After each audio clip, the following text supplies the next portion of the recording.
from what I gather, this little one can run this little fridge for 3 hours.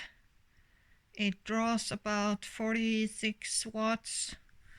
It's on coal to cool down, and it says it's gonna draw about 48 watts at 12 volt cold mode.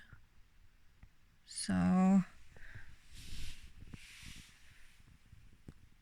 I guess it's going up to 4 hours. So 4 hours, this one can run from 80%. It can run this fridge for 4 hours.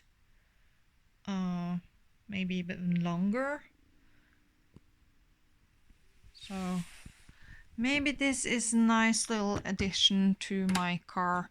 The thing is, this is broken, so I think I have to lay it flat instead of having it standing up. But yeah, I'm happy about this.